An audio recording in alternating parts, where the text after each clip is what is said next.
ఈ రోజు మన పాడ్కాస్ట్ కి వస్తున్నది ఎవరంటే ఇన్స్టాగ్రామ్ ఓపెన్ చేస్తే చాలు వాళ్ళదే హవా. వాళ్ళెవరో కాదు, మన బంటి భాయ్ రక్త పింజర. అసలు ఏంది ఈ లొల్లి బంటి బంటి బంటి అని, అసలు ఏంది కథ? పింజర బ్రో, నేను నీతో తర్వాత మాట్లాడతా.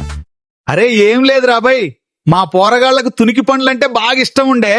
బాపు మాకు పండ్లు తినబుద్ధి అవుతుందంటే చెట్టుకాడికి తీసుకొని పోయినా. ముగ్గురం చెట్టెక్కినం, పళ్ళు తెంపుకొని తింటా అంటే కాలు జారి కింద పడ్డవాడెవడో దూరం నుంచి చూసిండిగా. వాడు ఒర్రే ఓరుడుకు నా పోరగాళ్ళకి ఏమన్నా అవుతుందేమో అని ఒకటే ఊరుకుడు ఉరికిన వాడు నాకు భయపడాలి గాని నేనే వానికి భయపడ్డా. నా ఇజ్జత్ మొత్తం పోయింది. నా పోరగాళ్ళ ముందట మా కులంలో తలెత్తుకోలేకపోతానా? మా పోరగాళ్ళు కూడా బంటి బంటి బంటి అంటుర్రు. ఇక వాని సంగతి వాణ్ణే అడుగు. పింజరు గాని బతకైతే నాకన్నా ఆగం బతుకు. బ్రో నీకేమైంది బ్రో?